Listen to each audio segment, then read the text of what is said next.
It's the When Fishing Podcast. Applying techniques. Then I put the C rigs on the A rigs. Bringing fresh ideas. They can't all be good ones. Talking stories. Reports. About 5 knots out of the wind. Conservation. You're probably too close. All to make you and I better fishermen.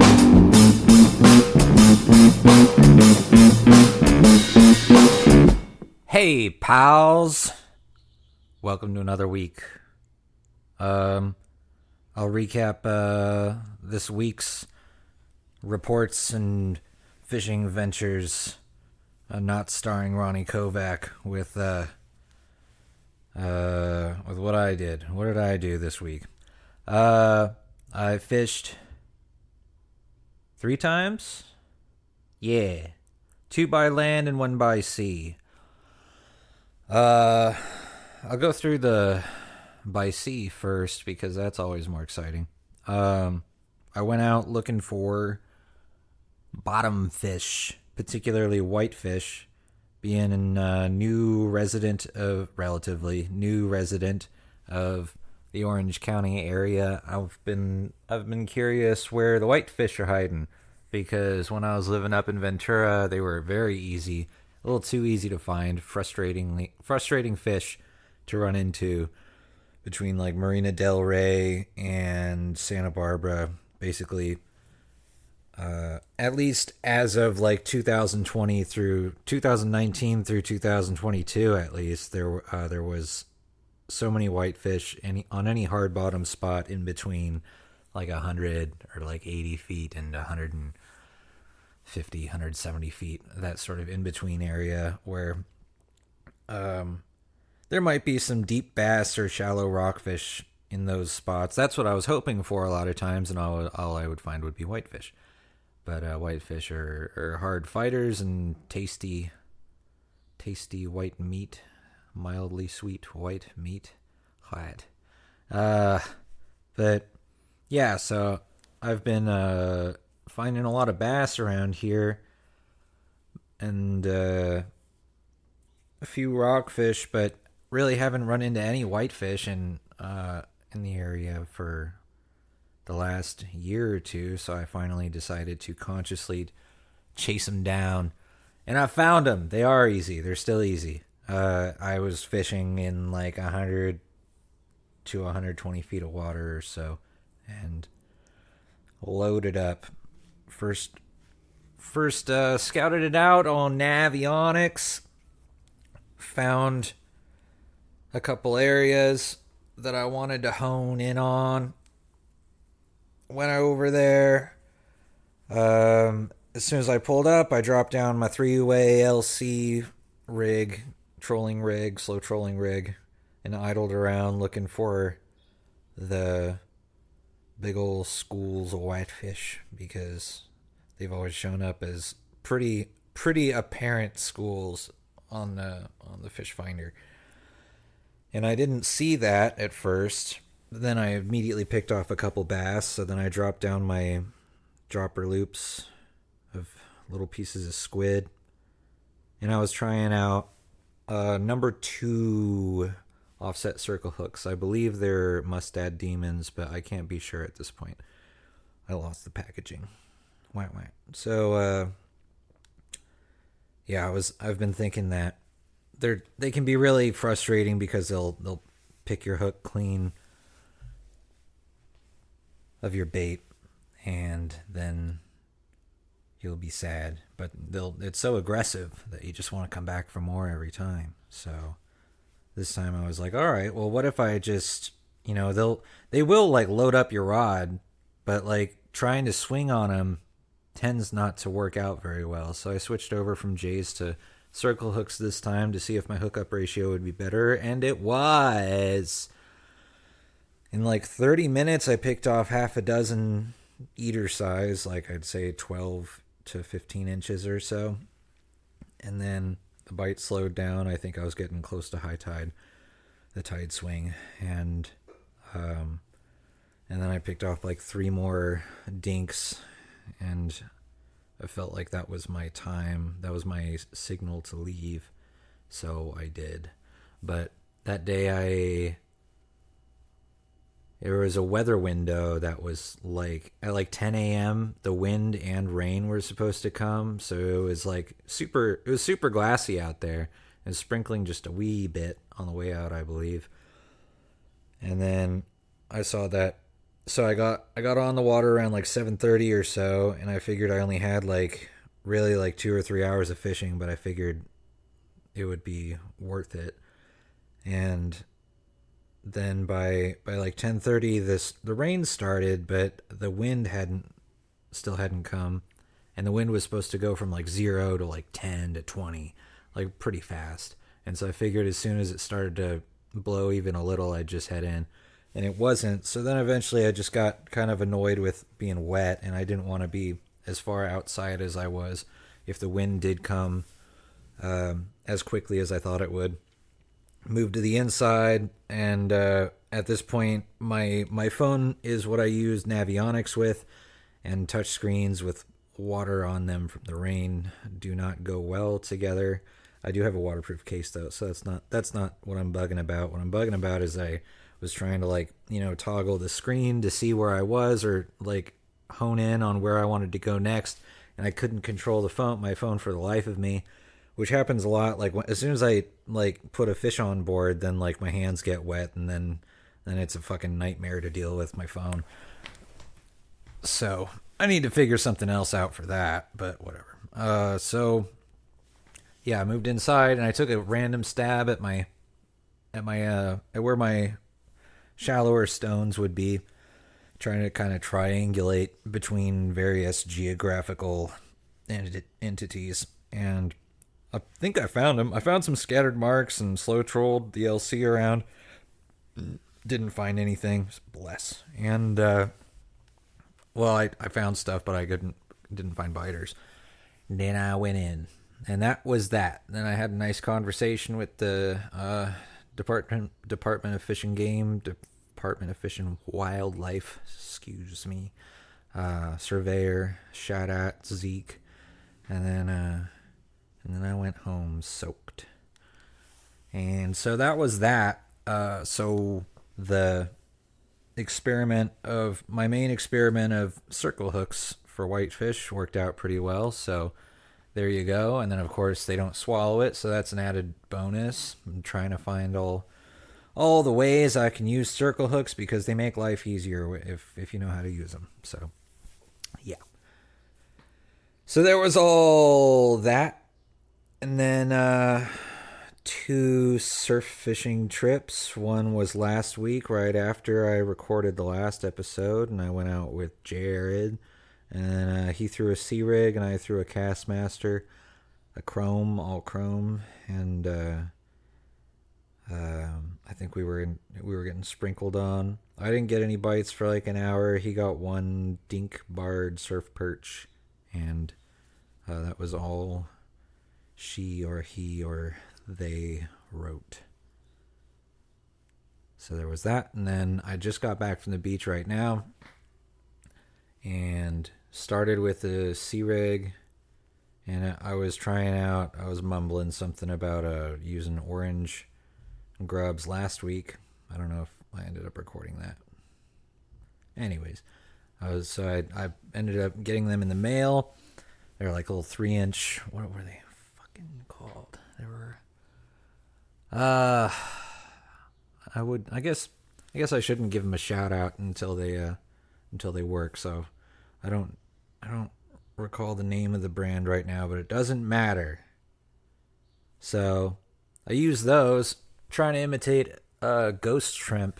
I thought that was a clever idea that I hadn't seen before. I'm sure people have thought of it. Not claiming anything. And I got one like tiny little pitter patter bite, and that was it. Then switched over to a Castmaster and just kind of went over the same area and didn't get bit, and went home. Nice morning on the sand. There were a ton of cormorants rafted out in front of me, like tighter than usual. They're always kind of there, but I thought that would be the spot to try, and it was not. I was wrong. Don't listen to the cormorants. They're Guggenbirds. So those are my reports for the week.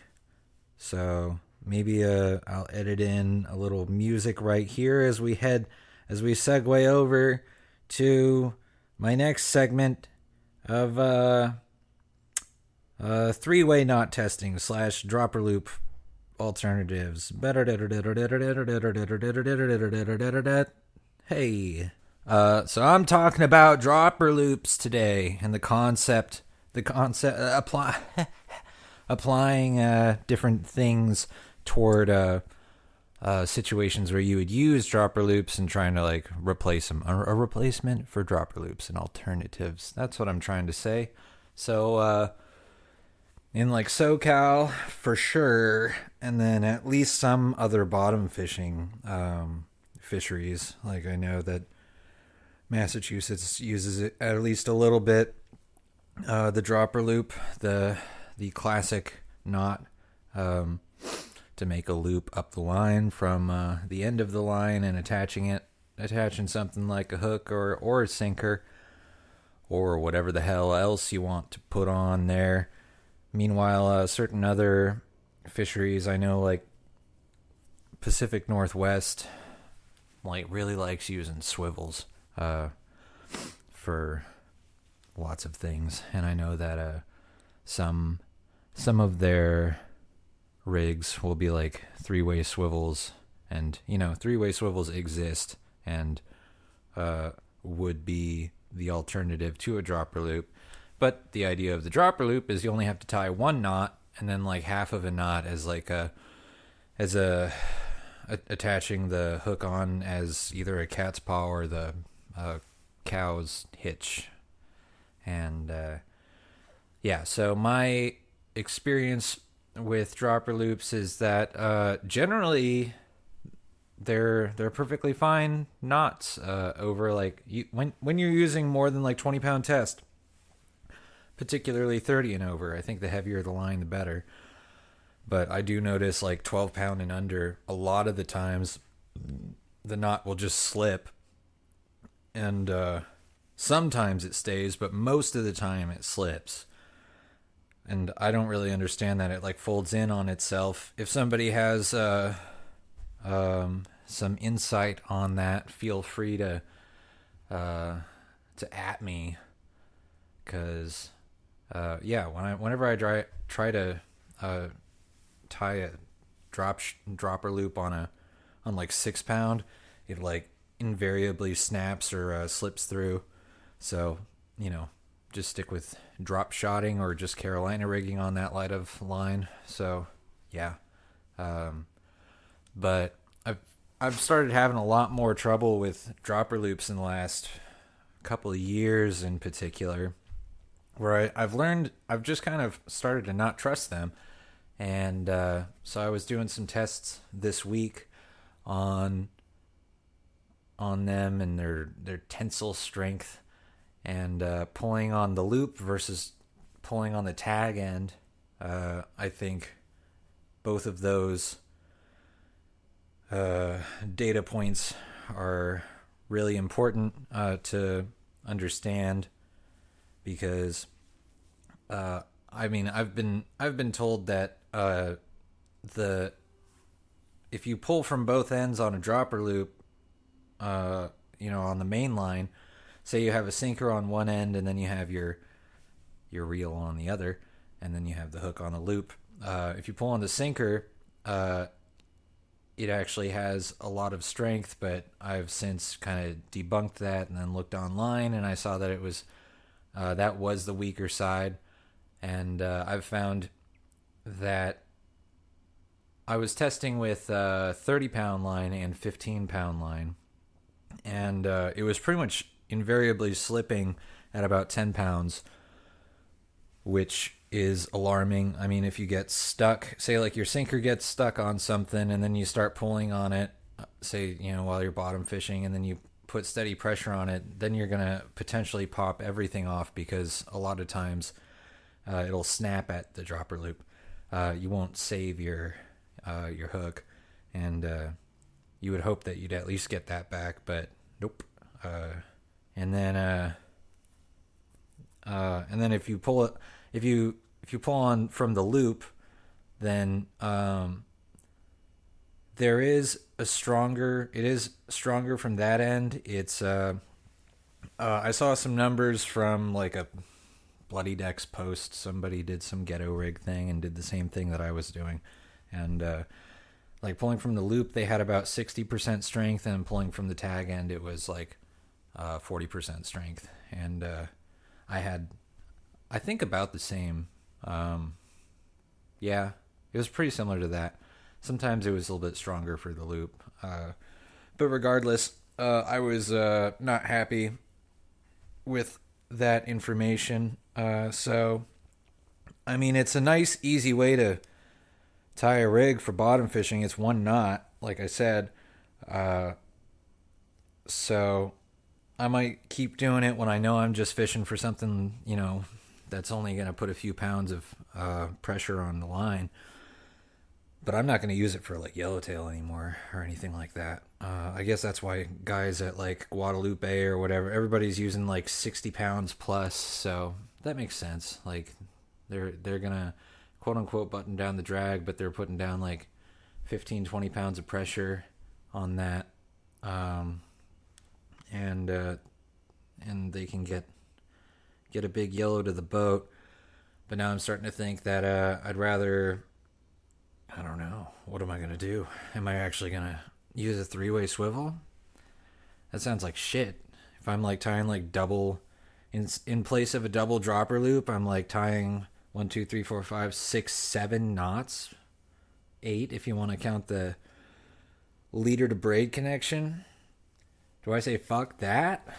Maybe I just stick with dropper loop, but that's just something to keep in mind. That's I don't have a conclusion on that quite yet. If I dare to change my ways, and I don't know if I'm gonna preach that you change your ways and start buying 3-way swivels in bulk.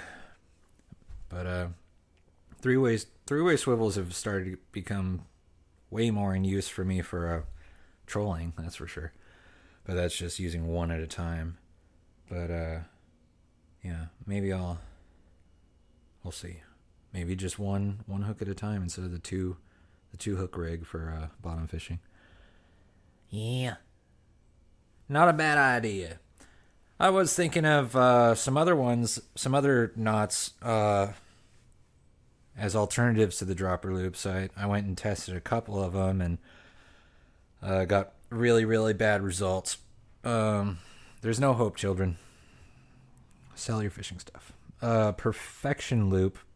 That one's a really easy one to tie, and I really like it for like it takes like 10 seconds, and I like tying it to the end of actually my dropper loop setups for the sinker, and then I just do the cow hitch on the end, and super easy to just like change out your sinker size without like cutting, and then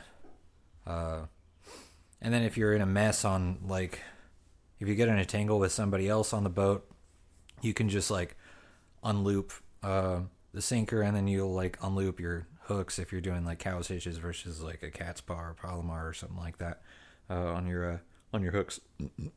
Bless. And so the perfection loop is nice, but I was testing both the loop strength and the tag end strength for these rigs, because the tag end strength is just as important here.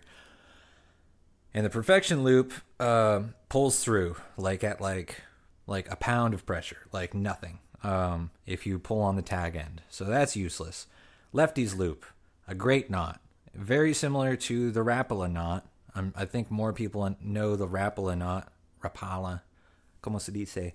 But I really like the Lefty's loop, but that one and definitely does, and the Rapala knot, they will slip through if you pull on the tag. So those don't work to replace a dropper loop. Surgeon's loop, I didn't try that one. I didn't write anything down for that. What? Spider hitch. I did pull on the spider hitch. I don't know, maybe I just haven't tied them enough, but that's a pretty good loop knot right there, if I do say so myself. but and the tag end holds pretty well, but it does like bunch up in an awkward way when you're pulling on it. I'm not sure if it's going to cut into itself or not. So, and then the other issue I had with the spider hitch was that maybe once again, like, I've tied like a billion dropper loop knots, so it's really easy to tie them and like space them pretty much exactly how you want them, because you just, if you've tied them, it's easy to space them the way you want them. But a spider hitch is kind of funky. I'll figure it out. I'll let you know at a later date, but it's like trying to space those apart is a bit of a trick. So maybe I'll try those and come back with some more data in the future for you. And then I didn't write. Oh yeah, and then another idea I got was using a Seguar knot. Seguar knot. And so like cutting your, like, the hook like that. How do I want to say, like, the part that's going to hang off of your main line, like, you cut that separately. So you cut like I don't know, we'll say like a foot, and then you can tie a Seguar knot onto the main line, and that holds pretty strong. Like, if you pull on the main line, or if you pull on that tag end, it holds true. It does bunch up just a wee bit in some weird way, but it's worth to continue testing. But that's going to be like a single strand of line rather than a loop. So I don't know if that's something that you would prefer or not. I think that's how it might be how they tie sabikis. They might use that knot. But that one's easy enough to tie, easy enough to space like the way you want. So I like that one, the Seguar knot. And then also, because it's not a loop, it might end up like twisting onto the main line, and that might be an issue for certain applications. So that's something to bear in mind. So yeah, Seguar knot could be a potential alternative. And then as far as, and then along the same lines, I was looking at things like instead of doing a 3-way swivel and tying 3 knots, actually you'll end up tying 1, 2, 3, and then hook, and then sinker, so 5 minimum. Instead of doing that, tying a 2-way swivel, and then doing like a Palomar knot onto the mainline side of the swivel, and then putting a leader off to on the other side. And then I was going to I should. This is basically a drop shot, except like instead of putting a hook there, put a swivel there. I think it's not a bad idea. It's stronger than a dropper loop. Sorry about it. So like typically, the drop shot rig would be tied with a Palomar knot, but I am curious, and maybe I'll get back to you next week with some data on like the tag. If you pull on the tag end, like how that'll affect the knot, and what will break first and all that stuff. And then I would do similar tests with like an SD jam and maybe a uni knot. And fuck the improved clinch, unless you're using it on braid, I suppose. That's what I've heard. But otherwise, fuck it. So yeah, that's a little it's my little segment on dropper loops and maybe potentially replacing them if you're having issues. Um, if you've overthought your dropper loops like I have. If you don't want to fail with them. But once again, who am I to I'm not gonna say that's an absolute. Seems like a lot of people have been fishing for, 1,000 years with the dropper loop and it's never failed them once. So, good on you and keep doing what you do, pal. I'm proud of you. So there's that. Next up, game plan. I'm about to fish 3 days in a row, not counting today. So I guess it's going to be like 4 days in a row. If things go right and, life allows me to. But I don't have any super strong desires to target any one thing right now. Like I've sort of figured out the whitefish. I found where they were hiding, so that's cool. Have that in my back pocket now. I'm not going to harass them, but they're there. That's cool. Kind of had the bass to some degree on a string. It's not like I've found like a hog hole or nothing. I know some people like really have it dialed and like they just know like cast to that stone. Now wait 2 minutes and eat your sandwich. Now twitch bang 7-pound sand bass. Bam, like good job. But I'm not really feeling like doing that. But I just switched over my Navionics. I was just toggling with it, and then I realized that I had for the map options, you have chart layers and then you have overlays. And so the overlays, I really like the relief shading. It has like all sorts of pretty colors, and so it keeps me, stimulated like a small child looking at an iPad, and keeps me out of trouble. Just eat my boogers and look at my relief shading. But the chart layers, I had it on nautical chart, and then I just switched it over to sonar chart, which has way more contour topographical lines. And I had it on this before. I don't know why it changed or why I changed, but this is nice because I'm like, I get to see all these really minute mounds and all that. And like I can see where there's just like a hill where it wasn't previously telling me that there was a hill. It was just like, well, it's between 60 and 120 feet. It's like, okay, thanks, pal. But now it's like, oh, this whole ass like contour is like 39 feet. And then this, oh, look, there's like goes from 39 to 20 right here. Like, ain't that something, pal? Okay, cool. So let's go fish that. So I've been staring at that for the last like, I don't know. I just went to the gym and I was staring at it and marking stuff while I was on the bike. And so I figure I'm gonna run the coast tomorrow, or at least sometime this weekend, but probably tomorrow. I'll run the coast. Go look around for thrashers, see signs of them, look for bait.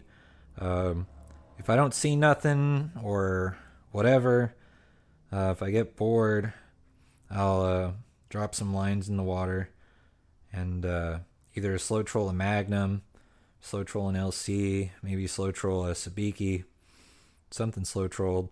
But I'll check out, run over the tops of some of these contours that I spotted and I haven't fished before. Check them out and do that. Run a solid, should be like 20 miles, maybe a 40-mile round trip, maybe 50-mile round trip. We'll see what happens.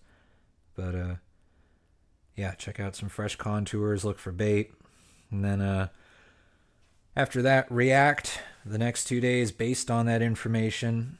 Like if I don't see nothing on the inside, then I'll go back and mine my own to quote unquote offshore structure and look for bass and halibut and stuff. Maybe find my hog holes previously mentioned.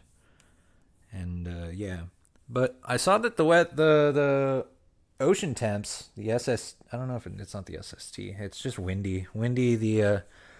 The toxically optimistic water temperatures that it brings. This weekend it says that it might top out at 60 degrees water temps locally, and I don't believe that. It's been holding steady at like 54, 55, got up to like 57 before a storm, and then went back down. I think it was 55 the other day.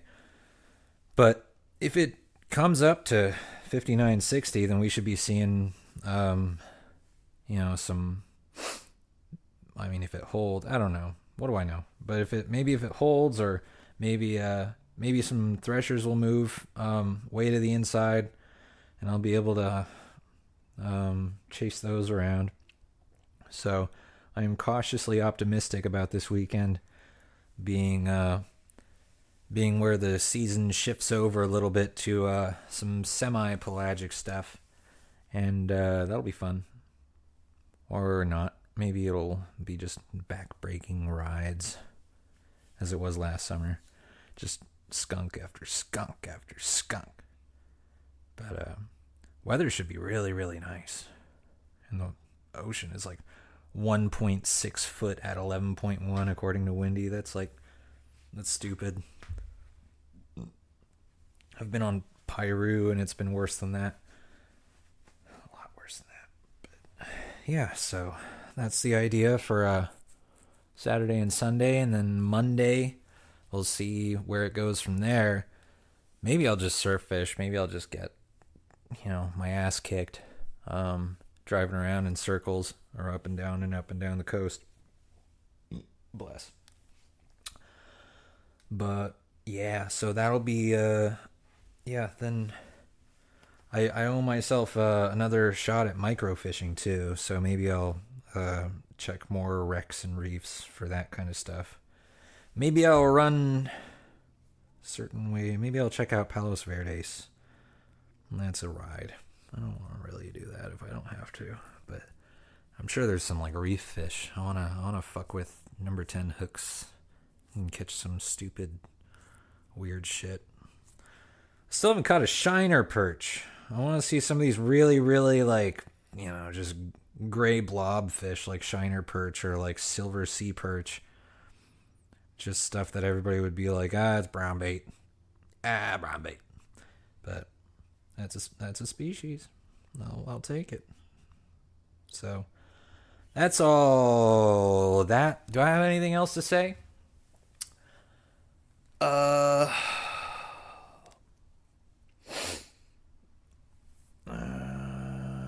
don't think so. All right. You take it easy another week. Survive.